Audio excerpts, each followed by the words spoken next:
Welcome to another episode of the Valorant Tips and Tricks Sent by You series, a series where I show a lot of tips and tricks that you guys send to me. Each episode I'm giving away a battle pass, so if you got any cool trickies, feel free to send them in the Lowlander Discord server. You might be the next winner, my friend. And also, relax my cat, we're getting closer to you. If you enjoyed the series, feel free to subscribe on the channel. And now let's talk about the first trick. Did you know that Riot Games recently added a new game mode in Valorant? It's a bit of a secret game mode, but here's how it goes. Go to the practice range, load up ISO, press E, shoot on the bots, and look at that, the ISO orbs will appear. What you now can do is practice your flicking by flicking to the orbs and to the bots. If you're good at it, you could also juggle with 2 orbs, and for the pros you can try to juggle 3 orbs at the same time. I know it's basically aim-labs if you buy it from Temu, but it's better than nothing, I guess. Let's go to Breeze now. You might have noticed that the hall is open again. This means that a lot of old tricks will work again, like the sofa trick. Simply shoot your Wrecking Dart out like this and then wallbang through this wall. It's actually made of paper. Of course, this also works the other way around, so be careful, otherwise something like this might happen.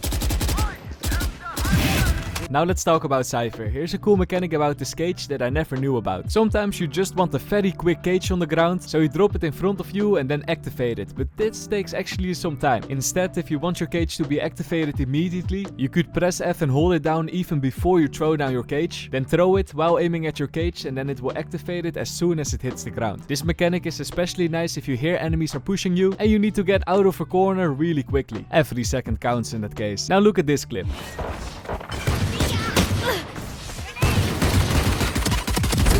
I'm not sure about this one. Is this a tricky or is it just a way to troll the enemies? Either way, well played, that tricks. And while we're talking about the doors on Lotus, here's a question for you. Imagine you're on B main and you spot an enemy standing in B link. You decide, no, I don't want this 1v1 battle. So you rotate towards C and the question, who's earlier on site? The one going through doors or the enemy that goes through waterfall? I will announce the winner in a sec, but first I quickly want to talk about something else. Imagine you're starting up a competitive game, you get queued with a lot of players you've never seen before, and you think to yourself, who are these players? Wouldn't it be nice to see all the stats of your teammates and the enemies? Well, my friends, this is actually possible with the sponsor of this video, Valorant Tracker. When you download this app, Valorant Tracker will show you the live match data. You can see all the ranks of your teammates, the enemies, and with this information you can already make some sort of game plan, so you know exactly for what players you have to be careful. But this, my friends, this is just one small part of the app. Another feature is that you can see all the statistics of your own account. Useful stats like your accuracy, your map stats, weapon stats, agent stats. These statistics can help you find your weakness so you can improve in Valorant. And the app also shows some fun stats like how many aces you got. 23, not too bad, MrLowlander. These were just a few examples, but there's way more that this app has to offer, like a detailed match history, guides, in-game overlay. So what I would say, try it out yourself with the link in the description. It's also free, so definitely try it out today, my friends. And now let's see who is faster with the rotate, you or the enemy. The B main player is on a quick start, he tries to open the door but it opens a bit slowly while the waterfall player is all the way running towards the side and the waterfall player wins. Conclusion, the waterfall player is earlier on site than you. However, there is a way to be faster than the waterfall player and that's if you use the door to do a jet dash on. Just like Geo is demonstrating in this clip. Just a tippy, practice it in a custom game before you use it in a real game. Let's go to Sunset now for a nasty trick to counter Cypher. You probably know that feeling. If you want to push A side, the enemy Cypher usually places his traps on one of these spots over here. Especially this spot all the way to the left. Usually they are pretty hard to destroy, but not with this trick, my friends. Before the barriers are going down, go to this box over here, stand against the barrier and crouch. After that you see this ventilation, just shoot a bit on the top of the ventilation, maybe half of your magazine or your whole magazine, and if you do that your bullets will all the way go to the traps and destroy most of them. I know, right? It's a very OP trick, my friends. You have to keep one thing in mind though, it doesn't destroy it if the enemy is placing the trap all the way at the bottom. And this trick could be bug abuse. I'm not entirely sure though, because in the end it's just a wallbang, but a pretty far wallbang. Now take a look at this clip. Yes, my friends, for those who didn't know, you are able to run through the ISO walls. And that trick is especially useful if you have a sheriff, for example, because if you get that kill, you are closer to the enemy and then you'll be able to pick up the enemy's gun. And let me give you another tip about the ISO ultimate. If you get kidnapped and you're playing Race, a thing you can do while you are teleporting back is spamming your satchel ability. If you do so, you'll use your satchel as soon as you come back and you will bounce away, and this way it's harder for the enemies to kill you, just like in this clip.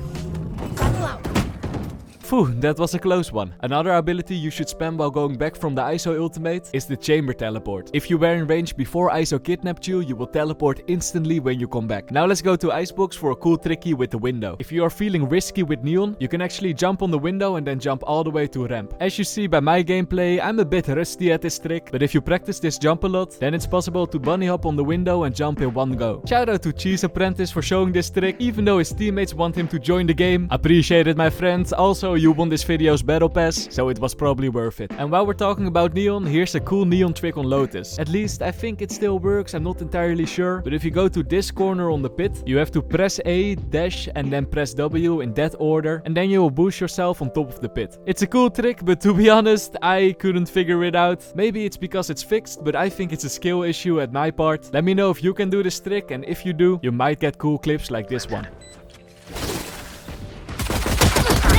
Here's a trick that I know for sure still works, but actually shouldn't be working anymore. Here's how it goes. With Jet, usually you could stand against this wall, aim over there, dash forward, and then push yourself up. This doesn't work anymore. Then you had another variant where you had to jump first, slowly go down, then dash. But when you do this, you don't get as high as you used to be. Not on the Snoop Dogg levels anymore. Unless you are using this variant. Instead of standing against the ramp, stand on this line over here. After that, aim a little bit to the left of this spot, jump, slowly go down, dash forward, and look at that, you will boost yourself up. Shout out to How to Noodle, by the way. Every time that Riot Games is fixing that jump, he will find another way to use it. And while we're on Icebox, here's a Cypher tricky. First go to this ledge over here, aim at those ventilator things on the building, jump and place your cam, and look at that. You not only have a good cam to spot if the enemies are lurking or not, but you can also spot if the enemies are rotating through the defender spawn. And of course if the enemies are peeking ramp. Very good cam actually. And about Cypher, look at this clip.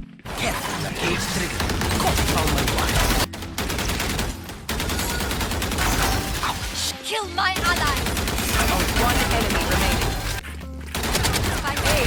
Very nice hexa kill, my friend. And we can all learn something from this clip. With Cypher, if you place down your setup on Split or any other map, a lot of people would smoke their tripwires and then peek deep. But as some more experienced Cypher players know, if some enemies are already pushed a little bit further, they can easily pick you off. So instead, smoking close to you could be beneficial. So try out the close smoke so now and then. Let's go to a new column of the series called Don't Do This. It's very simple. I'm gonna show you some examples of things that you shouldn't be doing in game. First example, if you see an enemy in front of you, don't keep planting the spike. The enemy can easily kill you, or even worse, this might happen.